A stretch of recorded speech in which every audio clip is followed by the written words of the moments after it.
This podcast is proud to be part of the TalkSport Fan Network. TalkSport. Powered by fans.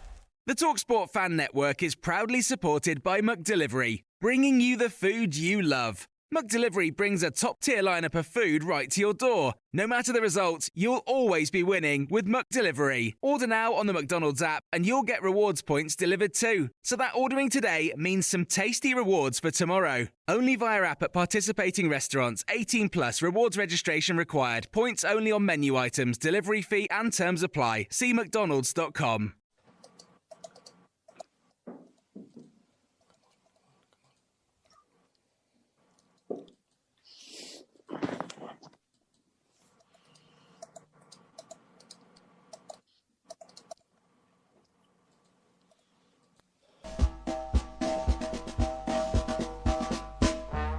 We are the lads from the Tilton. We'll support you till the end of the day. We're so happy following the blues. We love you, what more can we say? Birmingham's the team, down at St Andrews. We are all supporters of our team. We chanted Super Blues, ringing all around. Now all you blue boys know what we mean. We are the lads from the Tilton. We'll support you till the end of the day. We're so happy following the blues. We love you, what more can we say? Let's hear you in the cup, singing in our song, helping and sharing the load. It's worth the point at home when we sing together. We're there at the end of the road. We are the lads from the Tilton. We'll support you till the end of the day. We're so happy following the blues. We love you, what more can we say? We have the team that's tops here at St Andrews. They're gonna give us what we're longing for. It's Birmingham forever, let's hear it from the stand. So come on, sing this song once more. We are the lads from the Tilton. We'll support you till the end of the day. Nicholas. We're so happy. Is that a cue? Is that a cue? That's No, it's cute. not. It's a storm. Hey, ladies and gents, it's 7:30 and it's a Monday night. Of course, this is what Monday nights are for. It's the Tilton Talk Show coming to you live across the airways tonight. And don't forget on Switch Radio tomorrow night as well. Of course, we're sponsored by Boyle Sports, the principal sponsor of Birmingham City Football Club, with our good friends at SAS Autos, Bawdsey Labour Club, and Garrison Coffee. Have I got it right this week, Chris? You have? Oh, yes. Introducing the one and only Mr. Natalie Peters. Good evening. And, of course, Mr. Robe. Hello, everybody. Good evening.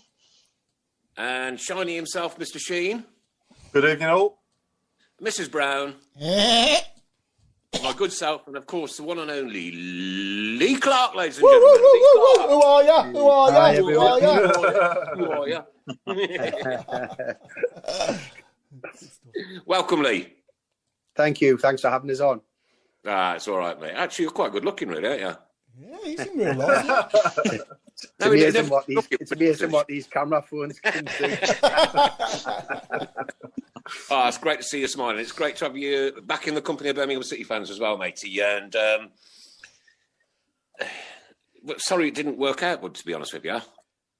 Yeah, of course. I mean, it didn't go the way I wanted it to. It didn't go the way the fans deserved or where the club should be. It's a Premier League club in everything. Absolutely. But where it is, the facilities, the support, the numbers, the people behind the scenes when I was there, even though majority of them aren't there now, in terms of the English administration team who were there, who basically kept the club going in terms of trying to do the right things, because obviously we all know that we're in a bit of a financial black hole at the time. Aye. But I thoroughly enjoyed it. If I could turn the clock back and start again, and obviously know what I know now, you do a few things differently, but I wouldn't turn the clock back in terms of would I make that choice again? Of course I would. It's the biggest club I've managed, and I wish I could have been more successful, but it wasn't to be. There was mitigating reasons, obviously something to do with myself as well. Didn't do as well as I wanted to, but also reasons why that, I was a little bit hamstrung at times as well. Total and utter respect to you, gentlemen. Total and utter respect to you. What an opening statement. That's superb. Right, okay. We're gonna headlong into that most iconic moment in the world ever. In the world, right? Ever. Now we've had some as Birmingham City fans. Now me and Chris have been Chris has been going a lot longer than I have because he's a lot older. I've been going since 1973, and I can remember first beating the Villa, staying up against Notts County, relegations, promotions, Carling Cup final, Leyland Daft Cup final. You jumping into that crowd is right up there in those iconic moments. Now, if I'd have run that fast, I'd have died 3 times on the way down there, I promise you. What possessed you to just, when you went up, and I watched it so many times, honestly, and you were pointing, you were going, that's for you, it was for you, it was for you, and that was for you. And it was brilliant, iconic, superb, nice one. Great moment. No, I meant that it was for them, and I meant the fact that it would be achieved was because of the supporters. Those numbers that turned out, we didn't deserve those type of numbers to come to Bolton Wanderers that year. We'd had a terrible run towards the end of the season, and it was it was just astonishing the numbers that turned out. The day was just completely weird. Woke up and usually you've got, as soon as you wake up on the morning of the game, it's there hitting you. I felt quite relaxed, even though, I knew the magnitude of the game. And then when the players went out to warm up, when it's an away game, it's a difficult time as a manager, because when at home, you've got your own office. You can go and sit and watch the TV. If there's a live game on, you can go and watch that and try and take your mind off the game until the players come back into the dressing room and you do your final bits and pieces. But in a away game, obviously you haven't got your office, you're just sitting in the dressing room. And I usually have my phone off and before a couple of hours before the game, but this day I didn't. And I remember just sitting in the dressing room on my own, quite lonely, quiet moment. And I just sent my family a text to say, thank you for the support. It's been a tough time. You've been terrific.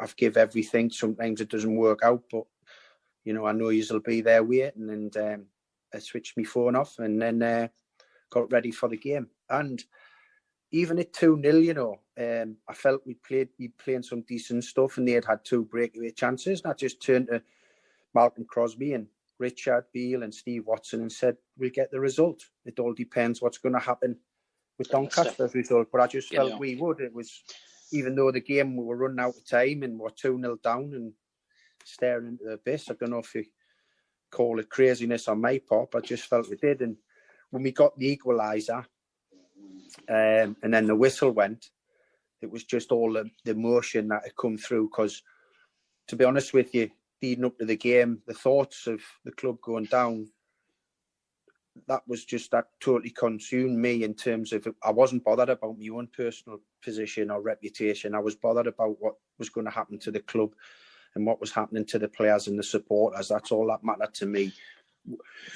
Nothing else was of importance to us. So, what would have happened? What would have actually happened, Lee? Have you been given any specific ideas about what would have happened had it turned out for the worst that day?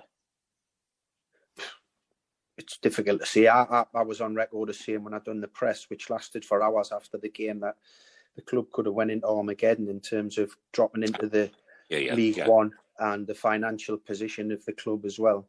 So, it doesn't bear thinking about. And that's why that emotion came out. And it was just me just saying thank you to the supporters for just being unbelievable that day. And whenever you talk about fans, giving you that backing through thick and thin.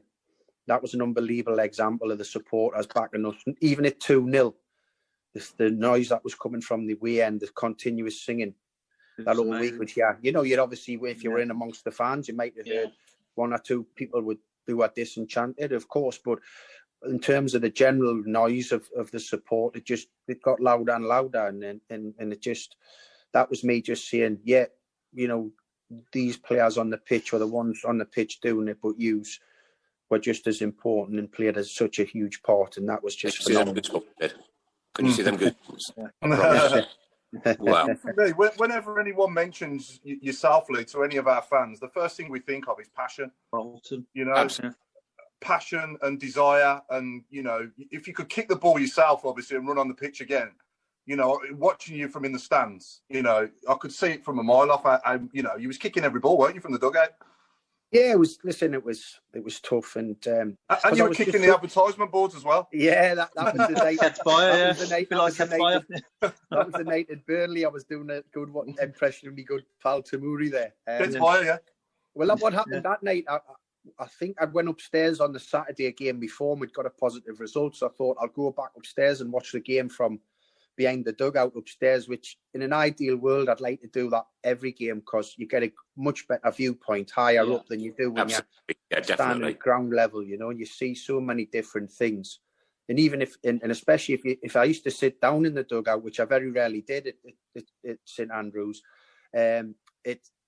you were like looking actually along, all you could see was like the players' feet, and you were looking above. So it was, so I thought I'll go back upstairs, and I just felt, we ended up being 3-1 down in the end, and we got the 2 late goals by Kiko, but we had some terrible refereeing decisions in the game, and I was sitting with the referee assessor next to us, and he was agreeing with everything the referee was doing, and there was some of the most diabolical decisions, and I was like, what chance have you got when the assessor who's sitting up here is actually agreeing with the poor decisions that the man he's assessing's making?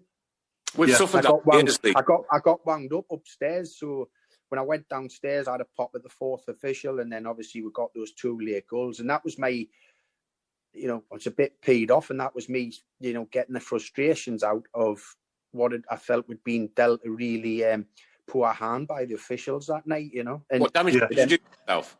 Yeah. Pardon? What damage did you do to yourself? I done nothing, but I just bought myself a lovely pair of brand new shoes that were ruined. So when I got to them as well, and I take a lot of pride in me shoes and stuff like that. So I was absolutely devastated when I got to them, and they were scuffed to bits. Well, not even a bruise. No.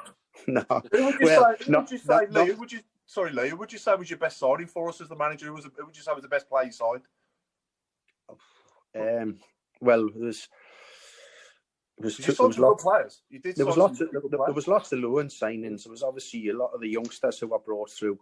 If you're talking for what they went on to achieve for the club and what the cost, Paul Robinson was always a pound for pound a big signing for us.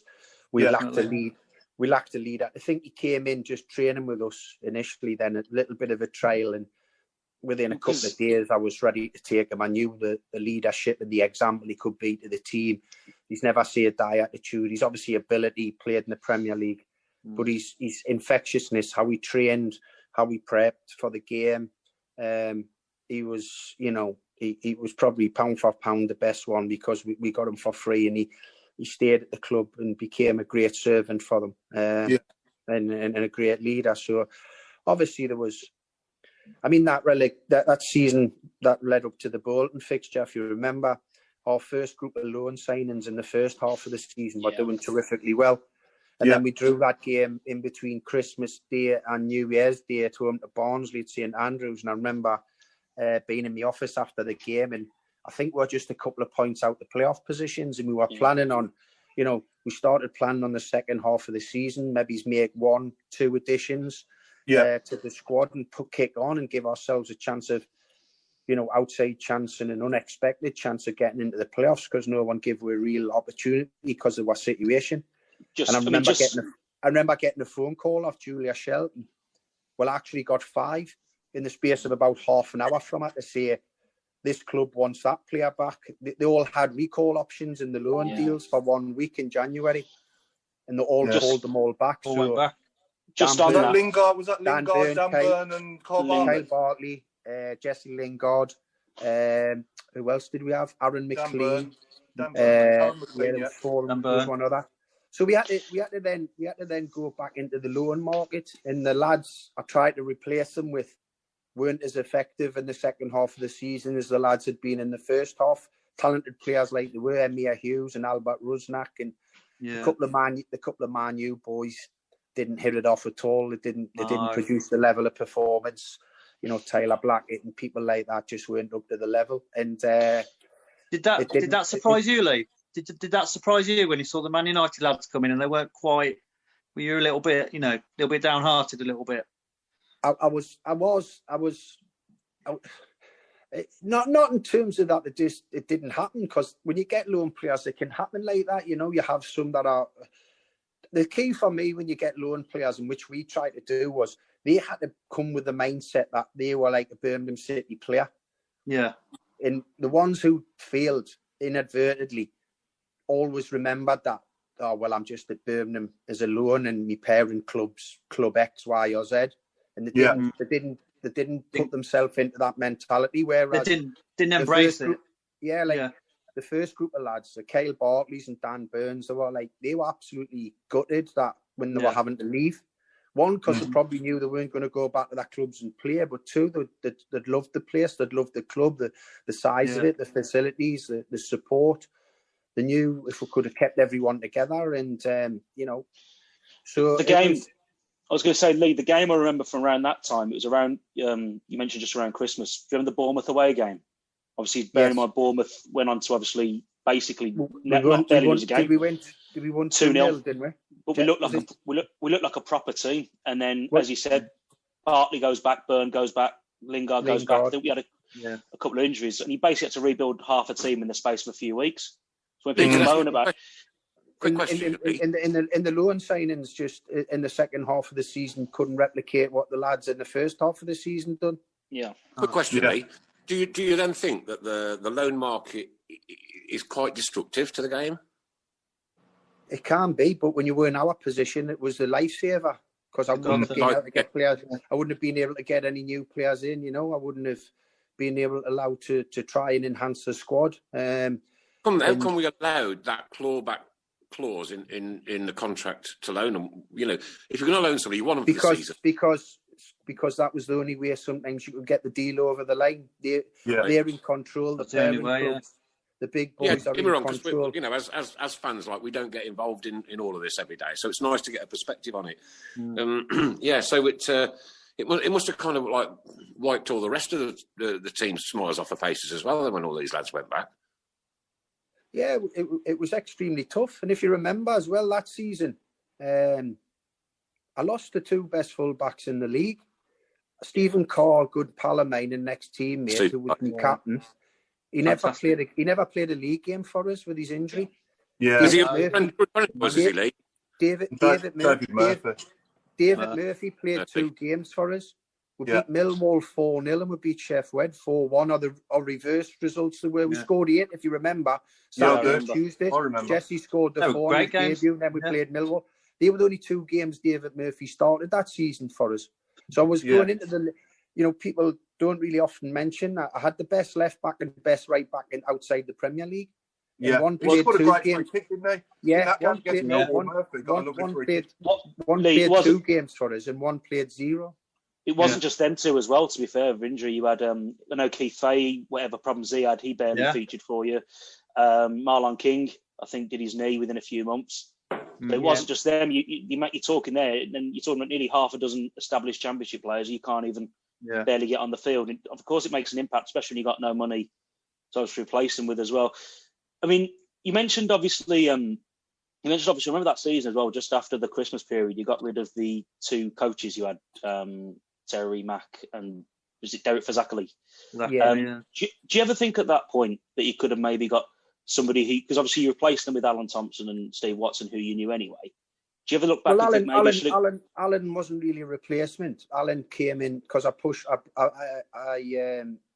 promoted Richard Beale from under-23 manager to first team coach, and Steve become assistant manager.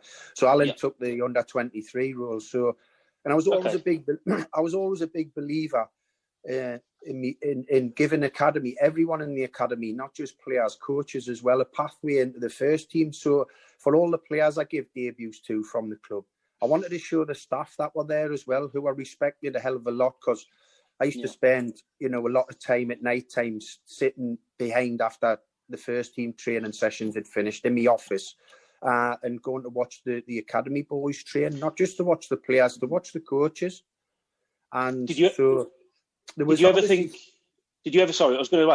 think, though, maybe at that point when we did start to struggle of getting someone in completely fresh from the outside, just have a fresh set of eyes on it? Well, first of all, you said that I got rid of Terry and Derek. It was like a mutual decision. They were older and they were a bit, Terry was away from his family quite a bit then, in a position where, there was a little bit of flack flying around at the time. And so we just decided to freshen things up. I really liked Bailey from the first time I met him. I thought he was a terrific coach and really loyal. Steve was obviously part of me setup anyway, so I promoted him. And then there was one or two other positions. So when Alan came in, he needed a bit of help. And Carl Hooper was a young coach in the academy who I moved up from his position as, I think he was an under-8-9 coach then, and he came in as an assistant under-23 coach. So, yeah, listen, but I had Malcolm Crosby around. Like, I brought Malcolm in for the last 4 or 5 games. Malcolm was my head of recruitment. Malcolm had managed in an FA Cup final, being a manager, coach, done all the jobs. So decided to use that. In hindsight, looking back, probably myself, Derek and Terry should have sat down for a longer period. We made the decision too quickly, probably in the heat of the moment after a game on the Saturday when we made the decision on the Sunday. Thrashed everything out a bit more openly and just sat tight till the end of the season, because no doubt they were a huge help to us. They'd been part of the success that I'd achieved at Huddersfield. A quick question. How much control did you have on players coming in and going out? I had a lot of control. But when you mean control in terms of did I pick them? Yes. But did I have control in terms of the finances? You were restricted. For example, a story is a player called Ashley Westwood, who's now with Burnley, a central midfield player who went to Villa in the end. But my first summer as That's Burnley twice manager, you've sworn today, by the way. Pardon? That's twice you've sworn today. You can't say that B word. All right, I'll not. And so he was at Crewe Alexandra at the time, and Swansea City were in the Premier League, and Malcolm had a good relationship with the head of recruitment at Swansea at the time. And they got on the phone to us and said, look, we're going to sign the boy Ashley Westwood from Crewe, but we don't believe he's ready for the Premier League yet. We'd like to get him into the Championship. Would you be interested? And whatever they were paying him a Premier League wage and offered him to us for $5,000 a week. And we thought, terrific deal. I liked him. I knew a lot about him. I thought he could have been a good player for us in the Championship on a season-long loan. And for those figures, he fitted into the budget really well. So when I spoke to the mob in Hong Kong to try and That's quality.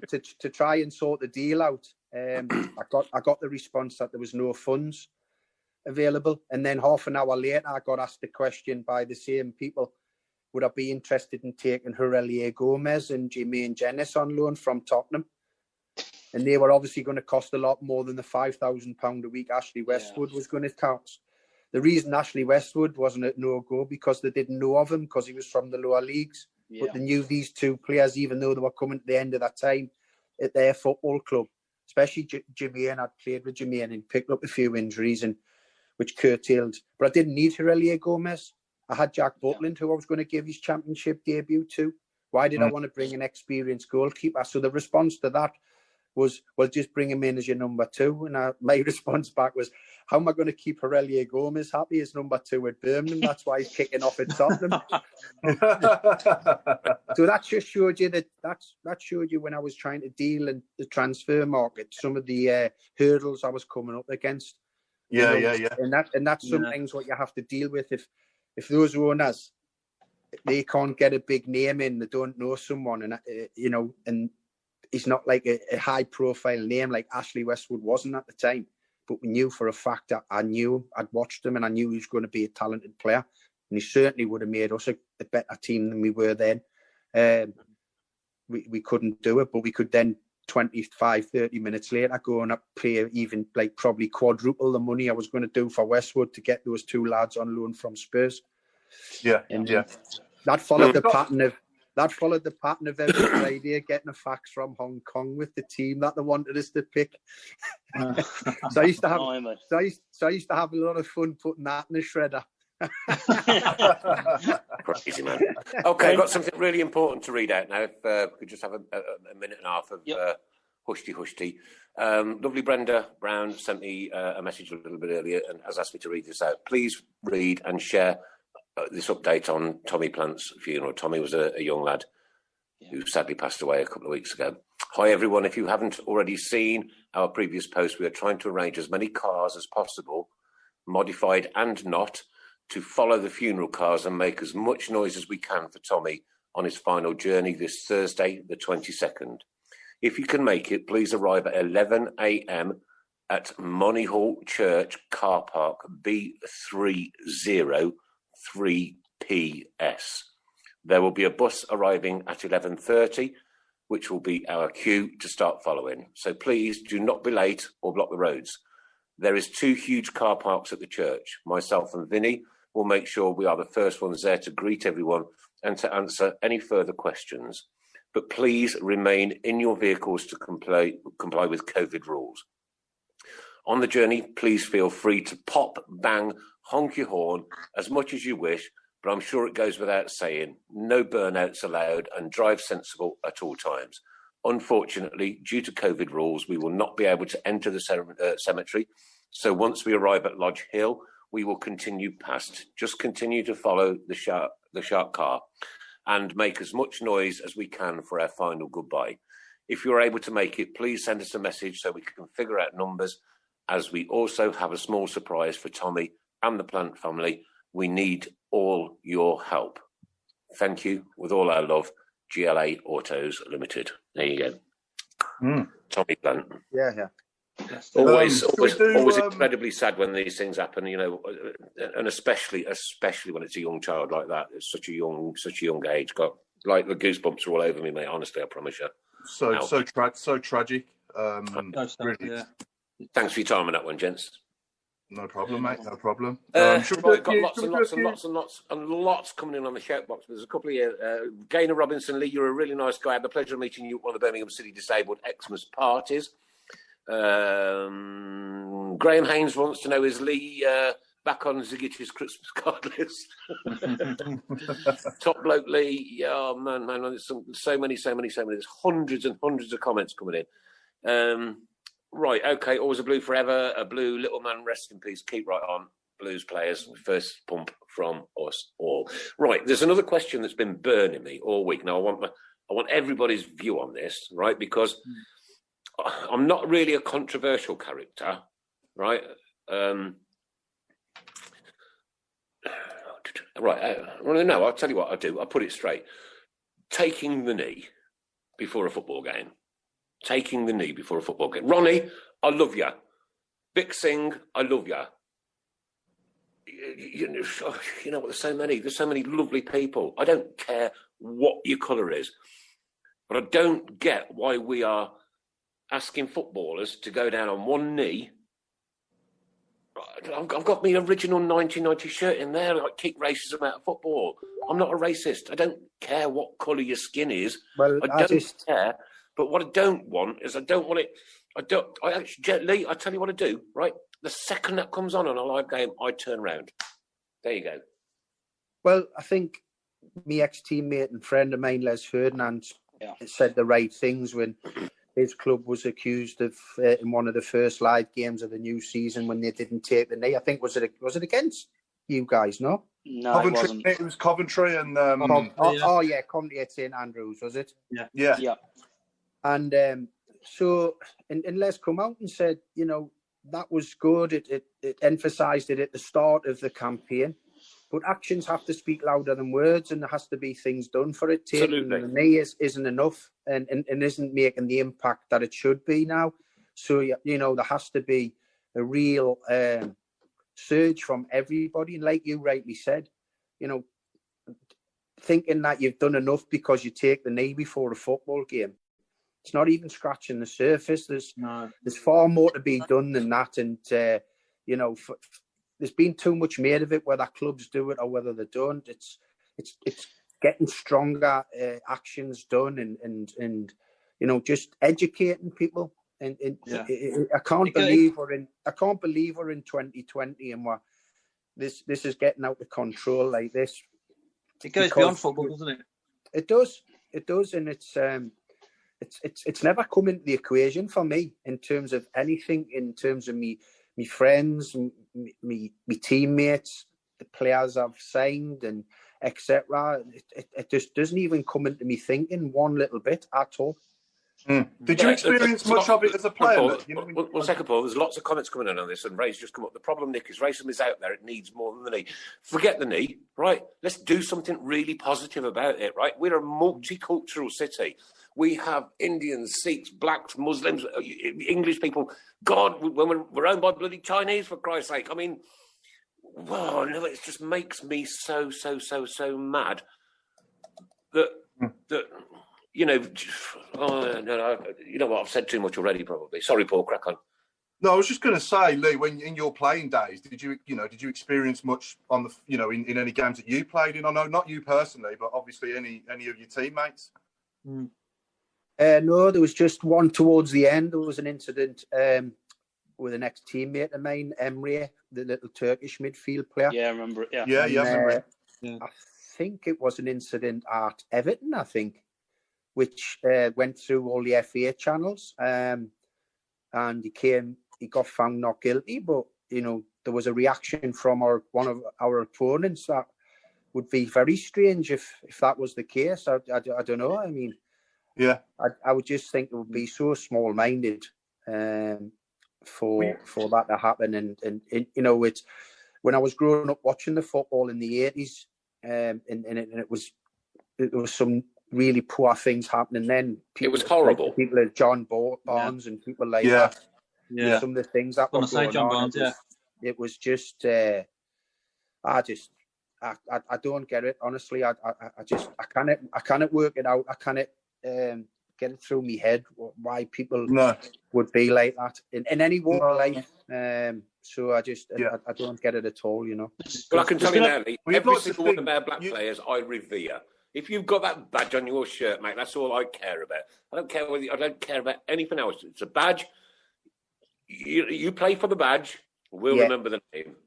Yeah, absolutely. But I think forget about your allegiance to your football club. I think, like you've just said, you're living in a city that's so multicultural. Yeah, absolutely. Yeah, you see people on the street. It's not an issue. It's everyone's the same as far as I'm concerned. Yeah.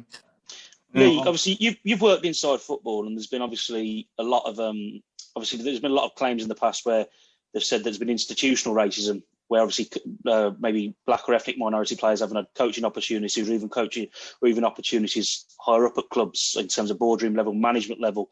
Have you ever noticed that? Have you ever noticed any inherent sort of discrimination? I've got to say, I probably ignorantly no, but then when it gets pointed out to you and you look at it, the diversity of boardrooms or, select committees of, the different governing bodies, stakeholders in the game, and you see that there's not a great ratio, is there? No. I think what we cannot push is that, sometimes it goes the other way when they say, well, we don't get a chance at a high level.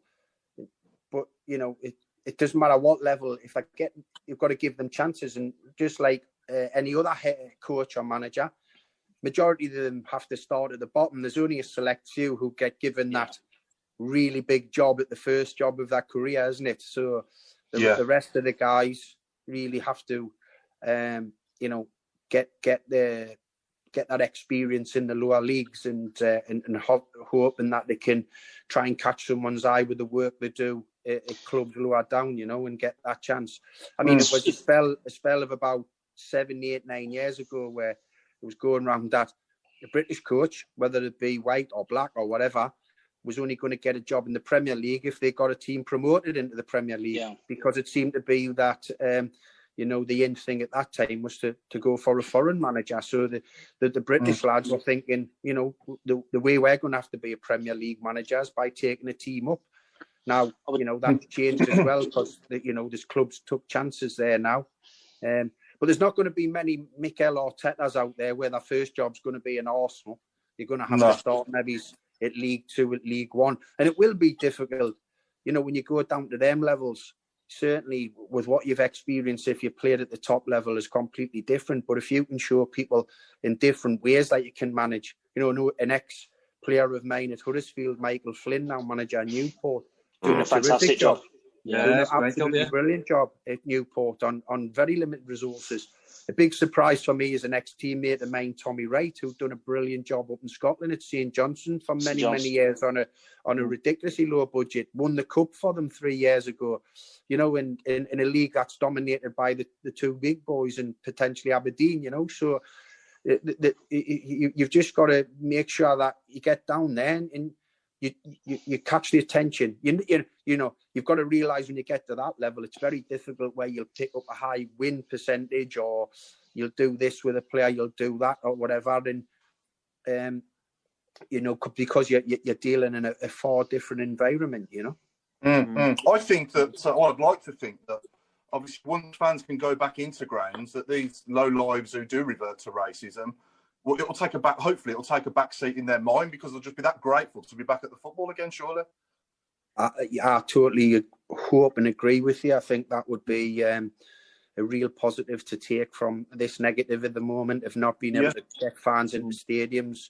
Because I think what you will get now with supporters and what's happened with football, the 2 or 3 positives that are coming out of this awful pandemic that we're in and we've been in, is one, the football world's had to come into the real world, with the exception of the Premier League. The teams outside of the Premier League are having to come into the real world in terms of where we are financially. So, the clubs outside of the Premier League and potentially a Championship, certainly League 1 and League 2, realism's coming into the wages and the salary brackets at that level, and the agents are having to become more realistic.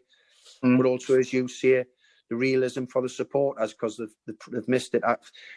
I've got to say, I don't know how I would have coped as a player or even a manager. The adrenaline rush, that's why I went into management, because once I knew my time was finished as a player, that adrenaline rush that I'd had from all my life every Saturday afternoon or whenever the game kicked off, how to replace that is and it would. I don't know how I could have handled playing in a real competitive game, i.e. a Premier League game or an FA Cup tie, and there's nobody in the ground. I've got to say, I don't know how I would be able to do it. Not that I wouldn't be professional, just I'd love that adrenaline rush of playing in front of the supporters. That was the buzz.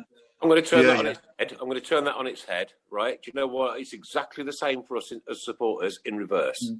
Really, really is. It's just watching the game on Saturday.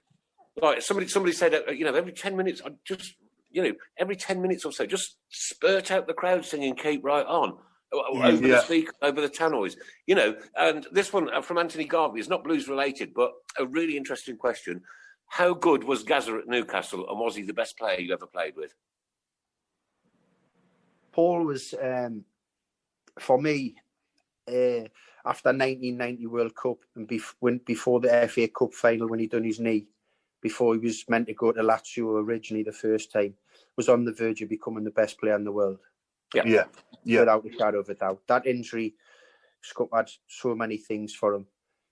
An example of how good he was at Newcastle, he broke into the team as an 18-year-old.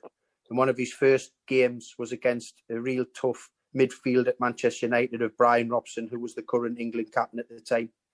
And Remy Moses. Who was a really tough player. Was that when he patted Remy? Was that when he patted Remy Moses' afro after going past him? Yeah, and he absolutely obliterated Brian Robson and Remy Moses in that game, and I think that put him on the map. And it was his character as well. He wasn't just such an unbelievable player. It was his infectious character. I mean, being around him, you couldn't relax. You know, later on, got a chance to be alongside him when I got in the England squad with him at Le Tournoi as well.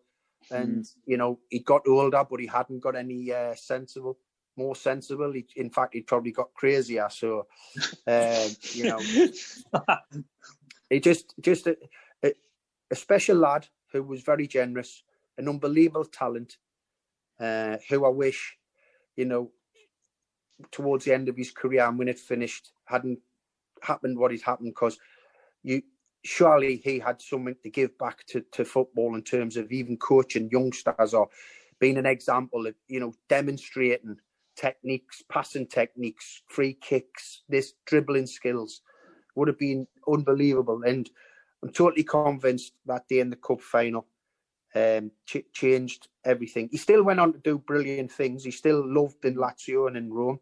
He's adored up in Scotland. Wow, I mean, Glasgow Rangers. He's just the god up there. I mean, and you know, wherever he's been, if you speak to everybody, I mean, you know, you listen to Gareth Southgate last week during international duty when there was quotes that Mr. Grealish was going to be the current group Gaza was the current group Gaza, and even Gareth Southgate says you're totally unfair, you're unjust. Gareth Southgate said, I played with Paul Gascoigne. You can't compare any England international to him because he was one of the world's best. That day, that World Cup in 1990, he was taking on all comers. World Cup, 96 as well, the Euro 96, that goal against Scotland. I mean, that is probably my favourite England moment in my life so far. And you can probably see in 1996, his star was waving a bit. You know, he wasn't the Paul of 6 years ago because of various different things in his career, but he was still phenomenal, and that was the difference. You know, just on someone from John Donohoe. I sent Lee a thank you card when he took over at Blackpool because I loved his passion. And the stick he took was shocking at Blues. But listen to how he's explained things just now. I said at the time, the loans blew our season. Bless Tommy and his family. Keep right on. Got a few. We got a few questions from our fans, Lee, that I'll put. No, you haven't, Paul. No, you haven't. You've got 57. I'm not going to ask you 57. I'm going to pick a few out. So Craig Courtney's asking. This is a tough one for you, actually. So I don't mean to put you on the spot, but.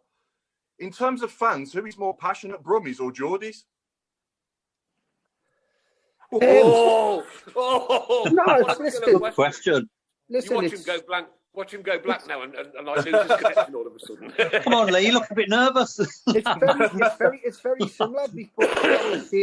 What I would say because of what's happened over such a long period of time for the Blues fans, it's been a tough time, and they've never wavered in terms of the support of the team.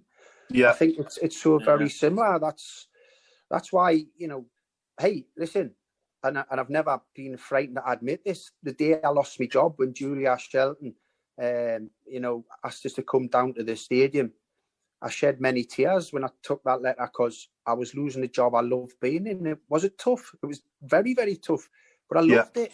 You know, I was hoping I was going to be the man to be able to turn it around and get the club where it should be and where the fans deserve to be. So when I lost that job, and that's the passion I had for it. And you know, I'm a black and white, and I love that club as well. But when I was at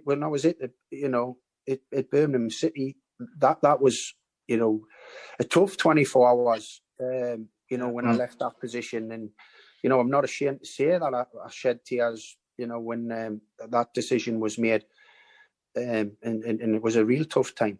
Was it tough to play for Sunderland as well? Yeah. Do you know what? It was. I was just one of them lads. Yeah. That was probably one of my assets. I just give everything. Yeah. I give everything in what I do, and if it hasn't been good enough, as long as I can look myself in the mirror and say I've tried to give everything there for whoever you are. And I went there. I never got any stick off the Newcastle fans. I used to go back and watch them quite regular. Still lived in the city. And the good thing for me, I hit the ground running as a Sunderland player. The 2 years I was there, I got Player of the Year. And so, it was just doing the job. The manager convinced us, Peter Reid. He played a big part in us going to the club. So, and we had 2 great years. We had some great players. I played with some great lads, great camaraderie, and and you move on. Yeah. You know what? 1973. Have a guess what my first game was? FA Cup final. Nope. Birmingham City versus Newcastle. Was it at St Andrews? At St Andrews, yeah. Was that 1893? So, sorry. A few people as well, they're mentioning a few people as well are asking the question about a certain player urinating in your fish pond in your back garden. Yeah, this is an absolute belt, isn't it? This was doing the social media rumour mill on one of the times where Ravel didn't start one of the games. He was on the bench, I think, for a game or two. And I wasn't on social media, but the media team and my son got to show us the message. And apparently I'd had a party back at my house and invited all the players. And I caught Ravel Morrison urinating in my fish pond in my garden. 1, I didn't have a fish pond. 2, I had great family life down there. My family came and lived with us in Birmingham. I made great friends and where I lived, so we had a great social time.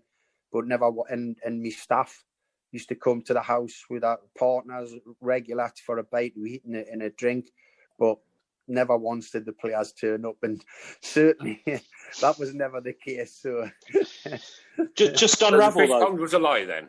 Just on Ravel though, we'll talk about Gaza a few minutes ago. Was Ravel similar to Gaza in a way in terms of how you had to obviously deal with him as a person? Well, there's a famous story, isn't there, where the team had been in before they came out onto the grass. They'd been in the gym doing their strength and conditioning with Nick Davis and the strength and conditioning sports scientist guy who was different class for me. And they were in there, and as they came out onto the grass to do the warm up to get ready for the main session, he just pointed out that Rav hadn't made it into the gym, and then Rav come running past us. So as he came past, I just said, Rav, you need to go in the gym and do your strength and conditioning before you come out. And he's like, what do you mean? I'm not allowed to train. I says, well, you are, but you have to go and do your half an hour session in there first, so you'll miss some of the ball session.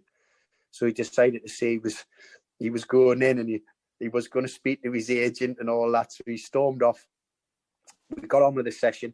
And when I went back into the training ground and went upstairs, my PA Rita, she pointed out that Rav was already in my office waiting for us. So when I went in, he had his sad puppy dog eyes on, and his head was down, and he apologised.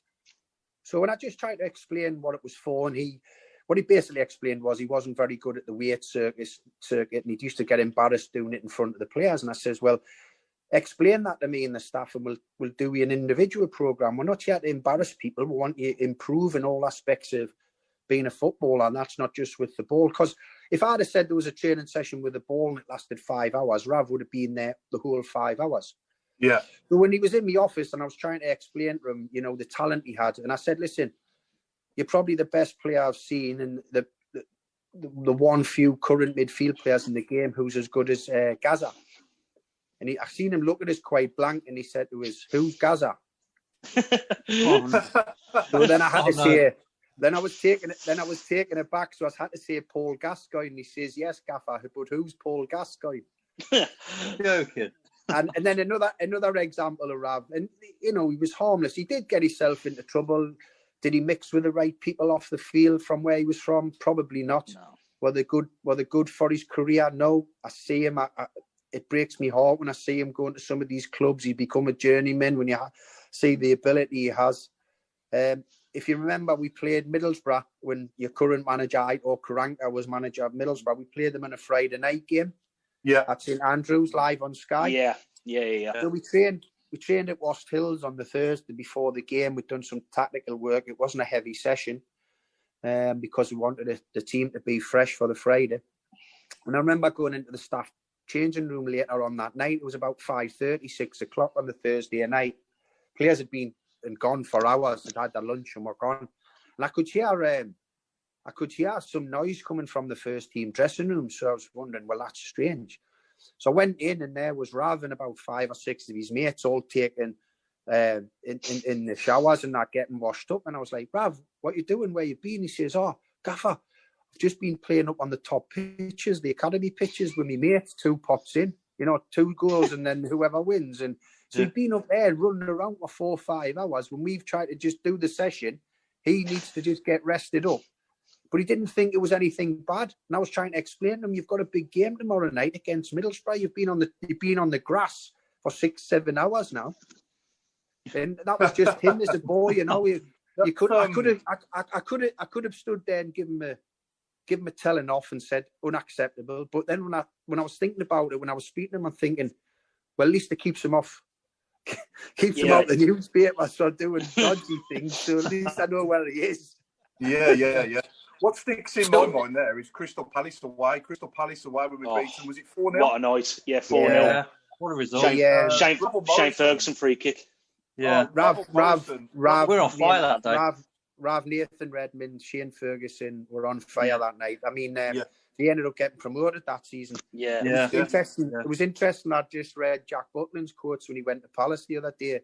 And they must ask him, had he had any experiences of Sellers Park? And he brought that game up on the Friday night. We absolutely blew them away. We were outstanding on the night, and it was. Well, we could have had 6 or 7, couldn't we, that day? I think that was the period when we had a little bit of a problem with strikers. I think Ziggy was out injured, Marlon King, Peter Lovencrads were all out. We had a little spell where I played Rav and Nathan Redmond up top, and they were absolutely sensational. I remember going to Ellen Road once.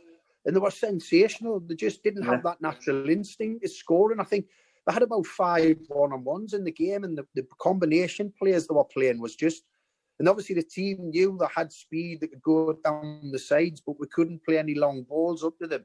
So the passing movements that we had. And it was just a shame that phenomenal that one of them just didn't have a little bit more of a natural instinct to finish up because they were making numerous chances. I loved it. In fact, when the strikers became fit, I was quite tempted to stick with the 2 of them because I was enjoying watching them play. But obviously, you needed a focal point up there, So yeah. Going back to Blues days, Lee. I know a lot of people have asked this, but can you just give us your view on what happened with the Big Ziggich? Because I've been dying to ask you. Well, nothing. We had a great relationship. It was just I'd come. This had been going on for a few weeks. What Ziggy was that good, and he knew he could be that. When he fancied it and he was up for it, he was unplayable.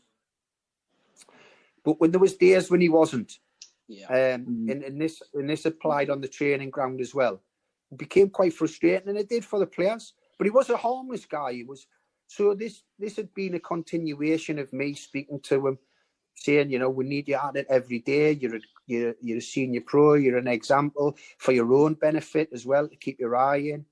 And it just and before I went out into the media, I called the senior team, the players who I had they had their own group that went together and sorted things out for me. So I didn't always have to be in the dressing room if things were going wrong. They would rectify it. And I asked their opinions, and they were supportive. So when I went out into the media, this wasn't just a knee-jerk reaction. And obviously people will make an assumption that it is because it's the first time I brought it up. But this was over a period of 3, 4, 5 weeks, This wasn't just one training session. And I thought this was the time to do it. But it never affected our relationship. It was funny because it was when he used to come and see me, he would sit down, but I used to have to stand up, so I was on the same sort of height level as him. There's 3 sides to every story. Yeah, there's some of the things. There's the Ziggett side, there's the Lee Clark side, and there's the social media side. Absolutely. And listen, and Ziggy would tell you that exactly the same. And He was.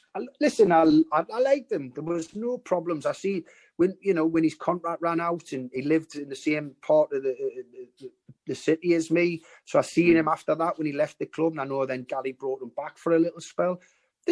That's life. That there was no. I never ever made a decision, signed or got rid of a player for personal reasons. I done it whether I thought, we couldn't keep Ziggy at the football club. Every window, I was getting advised that we had to move him on, and it just wasn't happening. And do I blame Ziggy for that? Of course I don't. Any man in their right mind getting offered that contract over that period of time, snap their hands off, and rightly so. It's the people who were given those contracts out without the clauses in should be held accountable. No, not the player. I think and because of the predicament we were in, it meant I had to sell the young players I wanted to build the club around, the Jack Butlands and the Nathan Redmonds, and we couldn't get to the level where we wanted to be and make sure they would stay as well. So, inevitably I had to lose the players. With the money he was on, was there any ever resentment between him and, say, a lot of the other players who'd have been like a fraction of the wages he was? Was there ever any problems as a result of that? Never. Not that I witnessed. He was very popular. He's popular in the dressing room. After that Bolton game, he delightfully dipped into his wage packet and bought all the beers on the way home. So, but he even then he bought the cheap ones. He didn't even buy the expensive lagers. Kieran Moore says, "Thank you for Bolton away, Lee. Lifetime memory. I watch the video. Blues fans all the time. Keep right on." And Craig Masters says, "What was the message you gave to the players in the dressing room before that Bolton game?" Just go out and fight and give everything. I didn't say too much, to be honest with you. I said probably more at the end of the game. There'd been enough talking. Sometimes words don't matter, do they? The seriousness and the size of the occasion, everyone knew. I sensed it. So sometimes when you're in a dressing room, you sense things, and you can when you go in as a manager and you just sometimes talk for talking's sake, it doesn't have the right impact. And, I could sense the steeliness. The players were motivated. There was a focus. They knew this was last chance saloon. Do you know what I haven't mentioned as well when we talk about that time? Because I've had lots of questions since about, you must have went out and celebrated that night. I was so mentally and physically drained after that game. I went out for dinner with my family, and we didn't even get to the main course, and I had asked them if we could go home. I was so tired, and I just went straight to him and to sleep, because it physically and mentally it just drained so much out of us. You know what? Wow. Not realizing as well. You think you're all right, and you think I'll go out and have a good Saturday night with the family, but it just If honestly, I remember I had a Saturday night out for about 10 people, so don't worry about that. There was plenty of people who had a Saturday night. Plenty of people had a Saturday night out on your behalf. Yeah, we just came back in the car, and like I say, me and my mates came back in the car, and we just shattered just watching it. It was just can't put it into words. Like I say, it was like as if we'd won something. I said before the show started earlier, right? I didn't get a ticket for that game. So I turned my phone off, I turned the TV off, the radios off, computers off, everything turned off, and I actually went to bed because I just couldn't stand the thought of dropping down that division. It was just off the scale. And then I woke up, and my son Luke rang me up. He says, "Did you hear about the game, Dad?" And of course, he'd got no joy in his voice at all. And I said, "Oh no, mate, please don't tell me, please don't tell me." And he says, "Yeah, they went 2-0 up." And I'm like, "Oh no." And then when he said Cadiz scored at the end, and we've stayed up, man, I was just like, well, I used to be able to stand on my head as a child. I can't do it now, but I was always and my granddaughter was on the opposite chair, and I'm sitting in the chair here, literally tears running down my face, Lee, tears, and I mean this, I absolutely mean it. And she said, "What's up?" And I said, "It's football. It's Birmingham City. It's football." I've been to a few games, so she understands. Do you know why as well? We talk about who's going into the crowd, because ultimately I've been lucky to have been a player and a manager. But did you get done for that, by the way? I'm just a fan. It's hard. I get done for it, Yeah, did you get done for it? Yeah, for did you get running fined? No, I think if they'd have done anything, I mean, I wouldn't put it past them. By the way, with some of the things that they've done in the past, but if they had done us that day, that would have been absolutely ridiculous, wouldn't it? I mean, Yeah.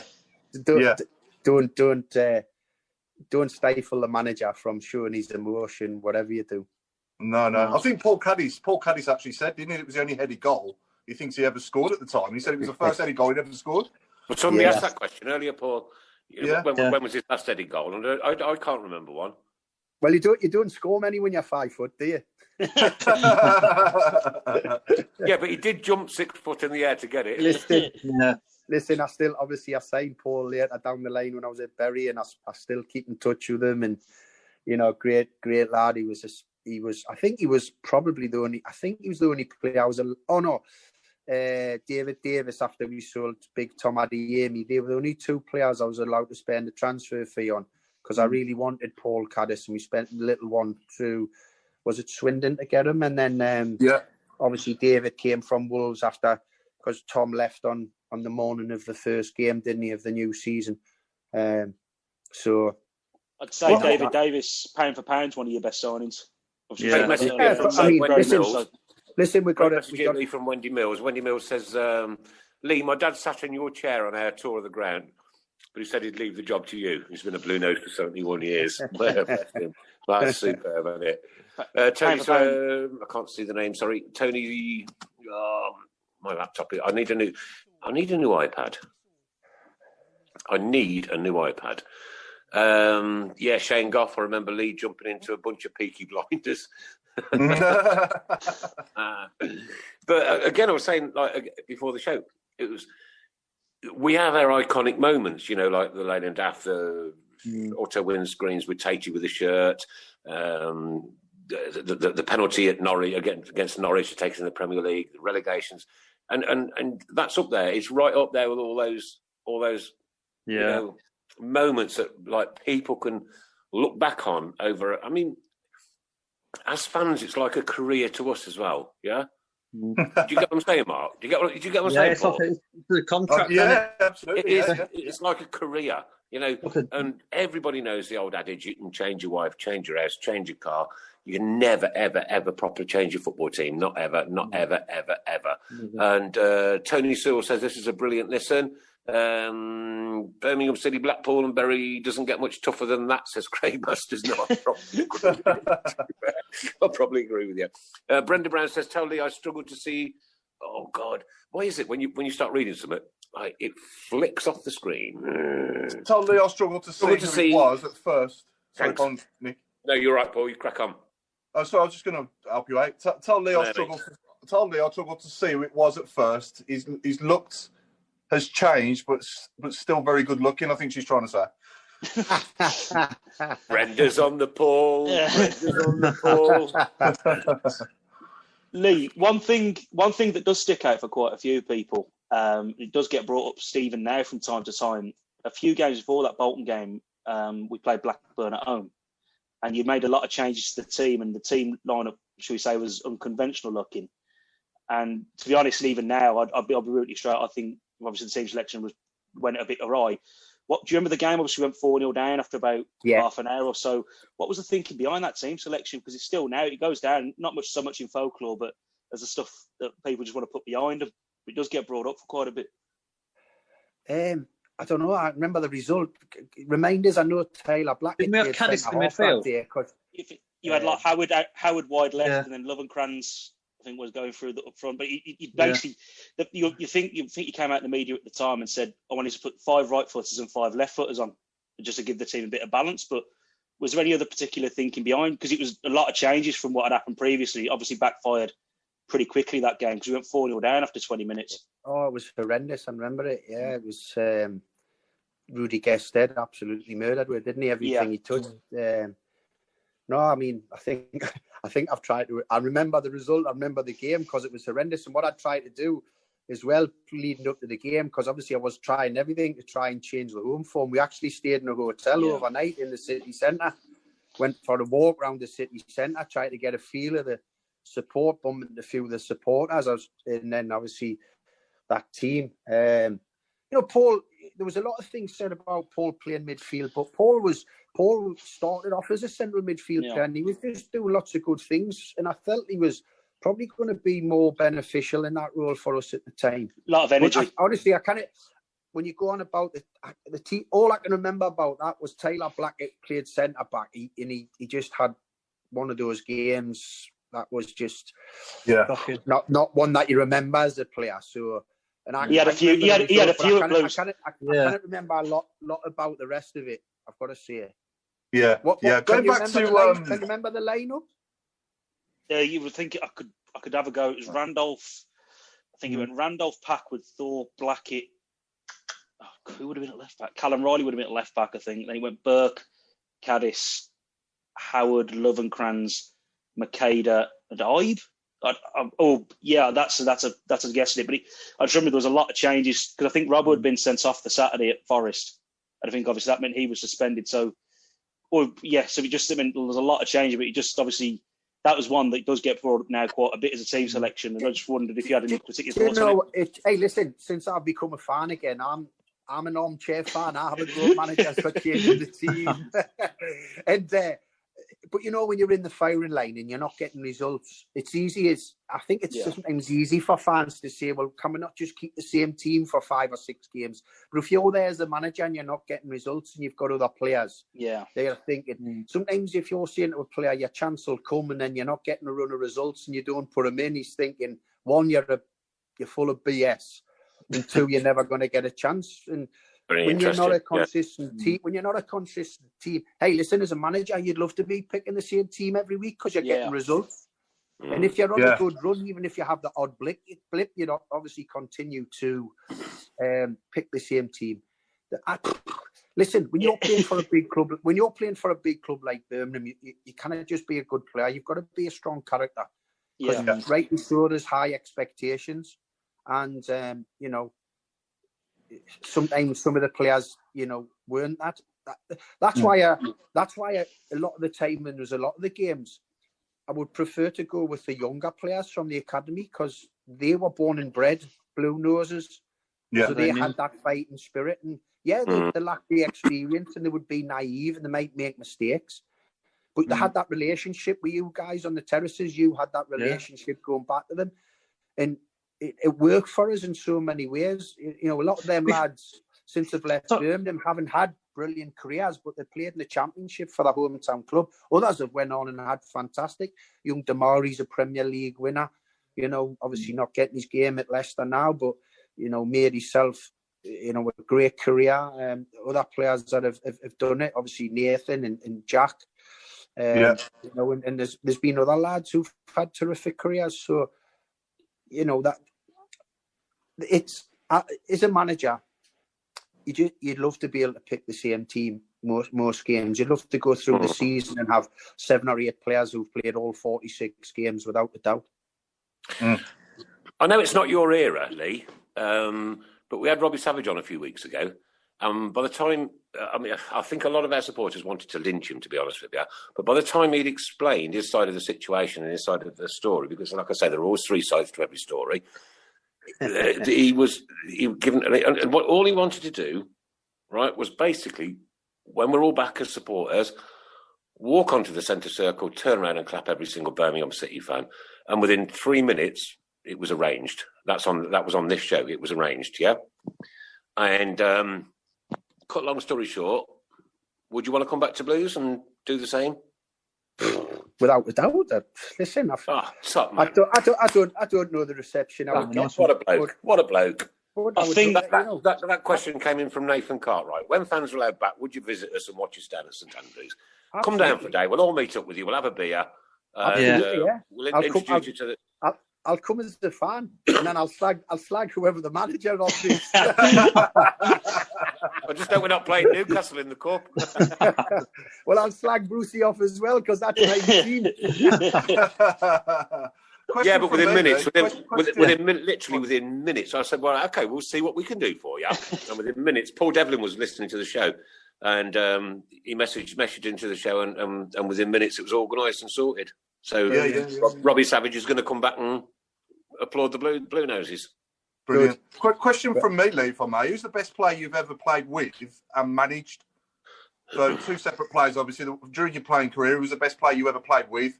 And who was the best player during your managerial career so far that you've ever managed? Best player I played with, it's down to two, and probably because he was my hero when I grew up and I was lucky enough to play alongside him, was Peter Beardsley. Oh, what a player. What a player. Yeah. You're talking about, when they talk about the number 10 role, now they talk about players. He made the number 10 role his own before the number 10 role had been invented. You remember what he done for Lineker and that World Cup, but if you look what he used to do for the strikers when I played alongside him, I mean, him and Andy Cole had an unbelievable relationship, phenomenal. He wasn't just a maker of goals for people, though. He could score phenomenal goals. I remember going down to White Hart Lane and we beat Spurs 2-1. He scored 2 identical goals by being the best player on the school team, just taking on the whole team. But this was Tottenham Hotspur at White Hart Lane, and he was doing it. He didn't just do it once; he'd done it twice. And in Europe when we played, and remember a goal he scored at Norwich when he looked up and looked like he was going to cross. The keeper at Norwich tried to read the cross, so he just hit it with the outside of his foot into the top corner where the keeper had vacated, and it was just. And then obviously Alan for what he does, Shearer. I mean, breaking the club record, the Premier League record, scoring all kinds of goals, scoring tap-ins, scoring thunderbolts, headers. I mean, he wasn't the tallest. He was so strong, and he was in the air. I mean, I know I've picked me best 1 to 11 for you guys, but when I think about the strikers I've played with, it's difficult because I've left some ridiculous strikers out of that team. And you think, I think I always say it. I was lucky when I think about the strikers I played behind. It's quite easy being a midfielder then, because if I couldn't make goals for them, I was never going to make goals for anyone. Are you still in touch with them now, Lee? Still in touch with a lot of the guys? Yeah. Certainly, obviously, the Newcastle lads, Alan and Peter, live close by to us. Coley, I still keep in touch with. Les, through the football world, still keep in touch with. David Kelly, who was one of the first. Mickey Quinn, still see Quinny on the talking circuit. But just when you see Alan Shearer next, right, just remind him that Ian Bennett was the only goalkeeper to ever save one of his penalties. And who was he playing for? By the way, there's another link between me and Benno played in the same youth team together at Newcastle, and then I at Newcastle. I bet that was interesting. I signed Benno. He was a great lad. He actually saved 2 penalties in the playoff semi-final when we beat Eddie Howe's Bournemouth. He saved 2 penalties in the first leg. Down at Bournemouth. For Huddersfield, absolutely. Yeah, we signed him. Yeah, I had a young goalkeeper called Alex Smithies who was exceptionally good. And I brought Ian. Yeah, I brought Ian Bennett in, and Benno was class. And I knew Benno since I was 16 because we played in the same youth team together. Different class. Brilliant. Great lad. I always say Benno was probably about 2 inches away from playing in the Premier League, wasn't he? As in his height. But, just been that little bit taller. When I was talking about the difference, so Alex Smithies was a brilliant counter-attacking keeper. I would come and take crosses anywhere in his 18-yard box and get us set off. But Ian was obviously, these lack of inches, was a goal line keeper, so he wouldn't come for crosses. But me defenders knew that, so they knew with Alex when he was coming out, they had to get on the line to try and protect in case Alex dropped the cross and someone would get a shot in. So they would do that. But with Ian, they had to go and attack the cross because they knew Ian wasn't coming for it, and it was quite simple for the defenders. They knew with each keeper because each keeper stuck to it. So, like you say, with Ian for his lack of height, he didn't come and complicate the game. So 1 week he wasn't coming for crosses all over, then the next week staying on his line. He would stay on his line and just be a great shot stopper and make tremendous saves and have great presence, great communicator and distribution. And that's a sign of a real top keeper, Yeah, sure. Can we welcome, sorry, gents, just 1 second. Can we welcome Steve Portman to the show? Steve listens in every week. Linda said he's late, and he said, "I moved the clocks back a week early." Oh, no. Absolute quality. Crack on, Paul. Sorry, bud. I was just going to say, Lynn, the best player you've ever managed so far in your managerial career? Oh, God. Well, as I said, obviously, with talent, you've got to look at Rav and what he could have done. But in terms of how consistent he was. I mean, as I said, Paul Robinson was one of my best signings. I mean, when I talk about my time at Huddersfield, some of the lads that I took from lower leagues there and went on to have great careers, Jordan Rhodes, we took from Ipswich for 350,000 and sold him to Blackburn for 12 million. Anthony Pilkington snipped from Stockport for 100,000. We sold him to Norwich in the Premier League while he had a dislocated and broken ankle for 3 million. He would have went for double that if he was fit. So it's difficult to put your finger on it. I mean, I've been lucky enough to have some. Yeah, sure. Should we get on to your 1 to 11 then? Can we do that now, Nick? Yeah, just before you do that, Paul, Linda Magda's just sent a message. Full respect to you, Lee. You have all cheered me up from my sick bed. Get well soon, Linda. So 1 to 11 then, mate.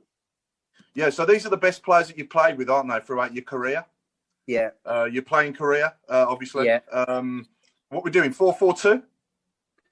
No, I went for a 4-3-1-2 because, as I said, I had all these attacking players and I've had to try and squeeze 3 of them in out about the 10 or 12 that I had. Far away. Well, number one, I think, goes without saying. He's world class. He's won everything in the domestic game, both here in the UK and in Europe. In terms of with Ajax, is Edwin van der Sar. Lucky enough to have 3 great years with him at Fulham. We got him from Juventus. It was a real coup at the time when we got him to come to Fulham. Yeah, brilliant. He left back John Beresford, who was very athletic, up and down on the left hand side. Great deliverer of the ball.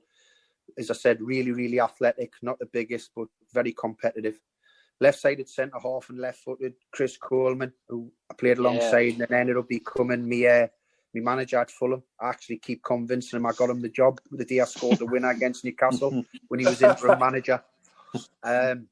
So my right-sided centre-half was just absolutely awesome in every sense of the word and was 20 years ahead of his time because I talk about centre-halves wanting to come out and play. Well, no one was better than this guy, Philippe Albert. Oh, right. That goal against Man United. I was going to say the goal in the World Cup as well against Germany, or 94. Yeah. He was that good. You could play him anywhere. I mean, he scored a goal one day against Manchester City, and he played about 8-1-2s going through centre half, centre midfield, centre forward, then just slipped it past the keeper. He was an out and out striker, so he was phenomenal. And a great guy, a real good guy. The one that sticks in the head is the Man United. Sorry, I was going to say the one that sticks in the head, the chip against Man United. Yeah. Did you play in that, Lee? Did you play in that game? I was involved in that game. Yeah, great. I remember that. So, right back, obviously, a few options. Barry Venison was a very experienced player, very consistent. Big pal of mine, Steve Watson, who done really well as a right back. Steve Finnan, who I played with at Fulham, went on to win the Champions League at Liverpool. I've gone for our own blue nose and captain of the Carling Cup winning team, Stephen Carr. Yeah. What a man! I played with Carsey. I played with Carsey second time round at Newcastle. We're good pals. We're very good mates, and we still keep in touch. We see each other quite regularly. He's living over in Stoniac Lane. You've got no chance. You've got no chance. Because he just doesn't. He's miserable. He doesn't want to speak to anybody. He's just a pain in the backside. Unless he's taking money off you playing golf. So that's me back four. The middle three is a flat three. Is Robert Lee. And he was an outstanding player. Came as a right winger. Ended up being a central midfield player. And obviously you managed his son, didn't you? Ollie Lee's son, obviously. I had Ollie. Ollie's now with Heart of Midlothian doing well. Elliot Lee, the other brother at Luton. So that was Rob was a phenomenal footballer. Ollie Lee was always someone I felt a bit sorry for because I think it was a fair minority. It was a minority, but he used to get a lot of stick because people would say that you were you're only playing in the team because you knew his dad. But actually, I thought he was a half decent player for the time that we had. I thought, and to be fair, he's gone on to prove since then he's done well. To be honest, in his career. Some of the games that we had a reputation at that time as well. We used to come strong in the last 30 minutes, didn't we? When sometimes you think the game's gone. If you remember the cup tie against Stoke City, I think they were all 4-4. Ollie came on that second half, and I know it was Damari's debut, I think, but Ollie was phenomenal in the second half. He got the right on the right foot, because we'd lost Wade Elliott, didn't Wade get sent off? We were a man down elbow, as well. elbow. It was an elbow, wasn't it? And we played brilliant second half. We, they were in the Premier League at the time. So we got to 4-4 and unfortunately lost it on pens. And I think Ollie played a massive part in that. Yeah, so, to be honest with you, me and Rob had many fallouts about over Ollie. Rob wanted me to pick him, and so there was never that pressure. It was actually the opposite. So I just felt he was a good footballer, and like what we had at the time in the market we were in. He fitted into that criteria because he wasn't costing a lot of money. So, so obviously Rob Lee, I've got David Batty. Yeah, he was a good player. David was, a holding midfield player. Probably better player than what people give him credit for at times. I said he was a little bit negative. He had 2 terrific feet, passing range, brilliant. We got on really well. He was a good guy. Even though me and him were vying for the same role at times, but he was really good. And then on the left, go on. Am I right in saying David Batty, he absolutely hates football, doesn't he? Yes. He absolutely hated the game. So when he's left, he's never been seen. He's into super bikes, and he's not interested in football one little bit. Wow. So on the left of that 3, you've got the playboy himself, the Greek god David Ginola. Oh, what's a player? What a player, but even those players used to fancy him. No, he came.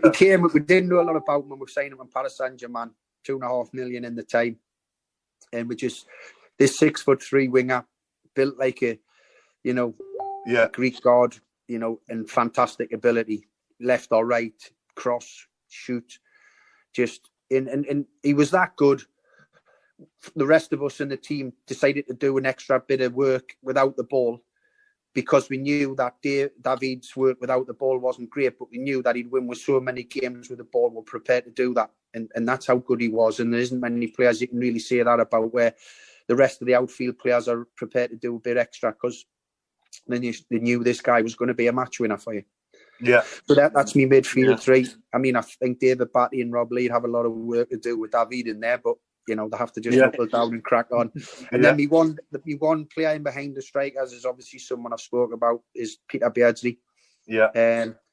Who would, be a maker and scorer of fantastic goals. And behind the front 2 that I've got, he'd just be creating goals every couple of minutes for them. So, and that front 2 would be obviously Alan Shearer and a big pal of mine, Andy Cole, who, I don't know if you guys know about this, but Andy's record something like 68, 69 goals in 83 games for Newcastle. It was a phenomenal. Yeah. He's the third. He's the 3rd highest Premier League goal scorer, isn't he? Yeah, so he was phenomenal for us, and obviously went on to Manchester United and won many trophies there. And also as well, Andy Cole didn't used to take penalties either, did he? And he's still the 3rd highest Premier League goal scorer. Yeah, never took a penalty, Coley. Never took a penalty. So incredible achievement. Even more incredible team. Okay, loads coming in there. Mike Graham says, "Hi guys, quick message to Lee. Wanted to say a massive thank you for your hard work and effort when you were a gaffer. Even though it didn't end great for you, can't thank you enough for the passion and effort you put into our club, especially at Bolton, when you kept us up and ran to the Blues fans. What a moment that was. True passion. Thank you so much. Top man. Keep right on." Class. Yeah. There you go. Somebody asked me a question earlier as well. What did you think of our anthem first time you heard it proper? Yeah, obviously you get to know it and you get to find about the history. You do your due diligence on the club, and you want to know what the anthem is of the club and what the fans you won't want to sing. And there was some, like I said, there was many occasions late on in games where we got results in the anthem came up, and it's very special. That's the stuff you want to try and create on a weekly basis. We unfortunately couldn't do that. Before you came, Lee. Sorry, Nick. The Newcastle have an anthem. Yeah, Local Hero it's called. Yeah, Dire Straits, isn't it? Mark Knopfler. Yeah. I was going to say, before you came to Blues, Lee, did you sort of realise how big Blues were, or what did you know about the club? Did you know about the rivalry with them up the road and all the rest of it? What were you? Did it live up to your expectations? Stuff like that. Yeah. Oh, well, listen, you never expect what I walked into in terms of the size of the club and the support and the training facilities. I spoke a lot with Chris when Chris was leaving. I think Chris played a big part in me getting the job. So I sat down with Chris and talked about the group of players. And, what he did say was, Lee, listen, go in with your eyes open. One of the reasons he was moving on was he knew the financial ground and set wasn't going to be the same as it was. He knew it was going to become more and more difficult after that great season Chris had in both Europe and getting to the playoffs. But I think that was, when that call came to go and move on, it made it a little bit easier knowing what was coming up. But, there was no way I was going to turn the job down. I just thought, if we could get a little bit of luck. But sometimes when you don't realise the issues until you get really in there, and then you understand what you're coming up against. We could have told you. I was going to ask, because obviously you had it at Blues, and then it's possibly even to a worse extent you had it at Blackpool and then Bury. Does the off the pitch stuff actually affect you much in your day-to-day job? How does it affect the players? Well, in the various different roles, I mean, at Birmingham, towards after about 6-7 months, when I was doing press conferences, it was very rarely about football. It was about the finances of the club. It was about, were we under a transfer embargo? What did the embargo entail? Was there any takeover on the horizon? You should have done a Brian Clough. Stuff that I didn't really want to be. Stuff that I didn't really want to be bothered about. Can you shut up and then ask me the question about the game, young man? Yeah, and that never happened to be the case. And then it was changing all the time of what we could do in the market and what we couldn't do, and where we were at. That summer after the Bolton game, when I was having to recruit new players, we were easily in the bottom 3 for wages in the Championship at that time. And how I convinced some of the players to come at that time, because they had numerous offers much bigger than what we could give them, was to show them the facilities that we had at Wast Hills and St Andrews, and talk about the size of the crowds that we were getting, even though the club, the fans had suffered for such a long time. So that was a big pull for some of the players that we got there. We've suffered a lifetime, Lee. Pardon? We've suffered for a lifetime.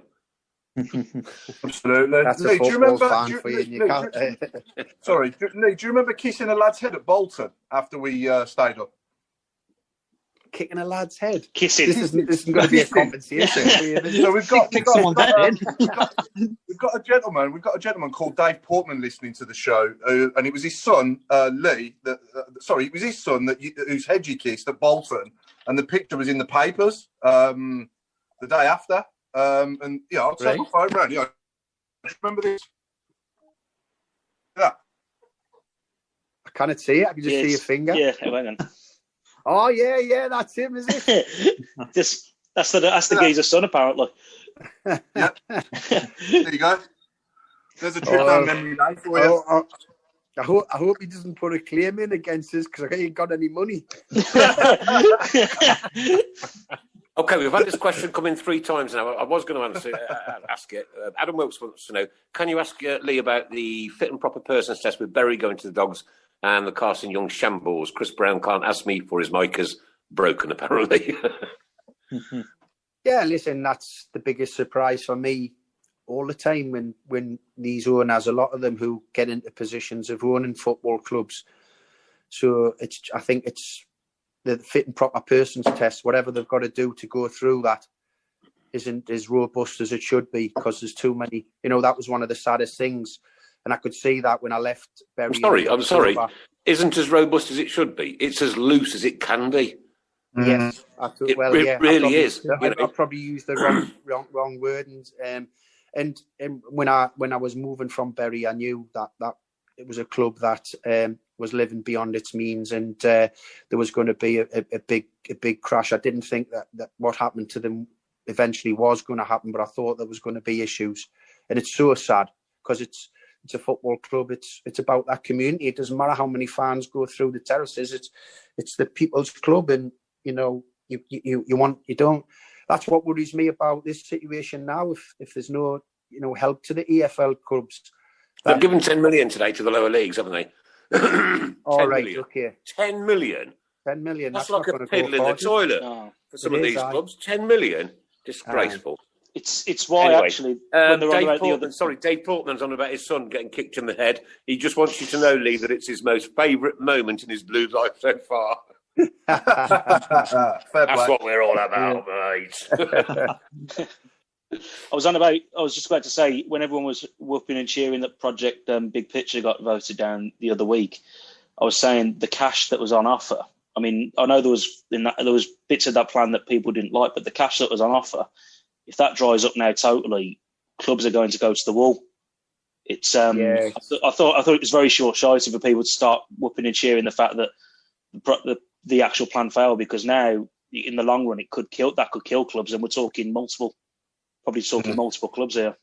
No, I totally agree. It's either way there was issues with it, wasn't there? I didn't like the way they went and done some kind of secretive meeting. I didn't like the way that was done, cloak and dagger. Everyone should be round the table sorting out the issues.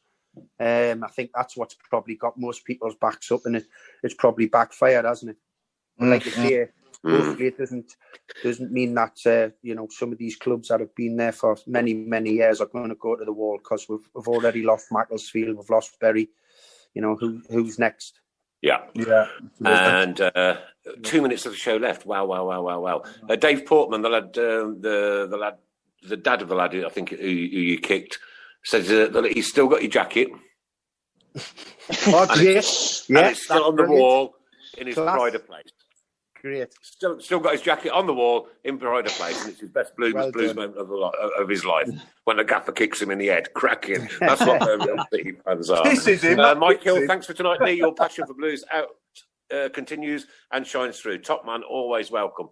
Wow, this has been an absolute whirlwind of a one tonight. This has been superb. Really, really appreciate you giving your time up. It's a Monday night, and you know what? Yeah, we're all as passionate as you are, Lee. We are. Right, we really are. We're a very, very passionate club. And what's going on at the moment around the world, we're hating as well as everybody else is hating. And because obviously, everybody's, not everybody, but, we're losing people as well. And so there's nothing we can do apart from just hang in there and wait for all this to somehow go over, and we can get back to some kind of football normality. Well, anyway. Stay safe and healthy. That's what we've got to do, and then get back and watch our football team and get back to supporting them. I'd like Can we quickly do predictions for tomorrow? Because we've got Norwich away tomorrow on Sky. I forgot we were playing. You're going to watch it? Yeah, I'll watch it. Obviously, an old club of mine, Norwich, from my time when I was assistant manager there. So a lot of affinity for that club, but hopefully for the Blue Noses to get a result. Just a quick one from myself, and how's Aitor doing? How you getting on? How are the performances? How are the team? We've definitely improved from where we were at the last time. We're a lot more structured, aren't we? Yeah, but we're a lot more structured. We're more of an attacking threat. We won't be going down this season, but to be honest, I spent a lot of time with me North East connections. I think I was obviously in between jobs when Aitor was the manager when he took Middlesbrough up, so I've seen quite a lot of them that season, and he had them very well organised and drilled, and that they ended up becoming successful. And you could tell early in the season that they were going to be one of them teams that were going to be there or thereabouts. Yeah. I think we'll nick a draw tomorrow. I think 1-1, 1 each. I'll take that. I'm going to 1-0 Blues. 1-0 to Blues. I'll be honest with you, I think we look like we're going to struggle to score goals. I think if they get the first goal, we don't look like scoring many goals. I'll be optimistic. I'll say 1-1, but we like watching us sometimes this season already. It's been like watching paint dry. I mean, we haven't scored a goal from open play. We're going to be solid defensively, but we just don't create much. No. Yeah. We haven't conceded a goal in open play. People, this is it. It's already 9:01, and I'm afraid we've got to close down right now. It's a shame, Lee, because I think we could have just carried on talking till I don't know, a week next Wednesday. To be perfectly honest with you, put the clocks back. Hey Nick, put the clock back an hour. We'll start with what? Do a Portman. You know what? The first proper Blues manager we've had on, in the 10 years that we've been doing this, and this has just been a memorable, cracking show. From everybody connected with the Blues, Lee, we wish you all the best in the future. And thank you for that absolute iconic moment. And I'm sure Dave Portman's little one is still happy that he got kicked in the head. Kicked in the head. Thanks for having me on. Thanks man, it's been an absolute pleasure. For the memories of managing your fantastic club. Can I ask one quick last question? The way I wanted it to be. Can I have one more quick question? Lee, have you got a fish pond? No. Judging by the rain that's coming down outside Yarrow in the northeast, I might have one in the morning by the time I wake up. Ladies and gentlemen, girls and boys, right on. Talk show sponsored by Boyle Sports and with our good friends SAS Autos, Boys and Labour Club, and of course Garrison Coffee. Lee Clark. Hey, cheers, guys. It's been a pleasure, mate. Getting excited now. Don't forget, we want to see you back down the Blues one day, mate. Yeah. You've got keep in touch, because when all this is over, we definitely want to meet up with you. Send us a text and I'll get myself down, have a beer with you guys. Super. Ray Hobro, one of our long-term listeners, wants to know what you thought of the main stand, behind you. Because we've now named it the Ray Hobro main stand after him. Yeah, they were the one that used to give us pelters. All the best, guys. Cheers, Lee. Bye now. Yeah. Mr. Kiss. Yeah, good night all. From myself, good night from Mrs. Brown, because he ain't got a microphone. And Lee Clark, your end of message is... We're so happy. Not going to work. It's gone, isn't it? Signal gone. Has he done one? Not sure. I think he's signaling. Looks like he's froze. I think he's signaling. What a proper programme that was, kid. That was brilliant. Superb. Absolutely superb. That was so enjoyable. Away days are great, but there's nothing quite like playing at home. The same goes for McDonald's. Maximise your home ground advantage with McDelivery. Order now on the McDonald's app. At participating restaurants, 18 plus serving times, delivery fee and terms apply. See McDonald's.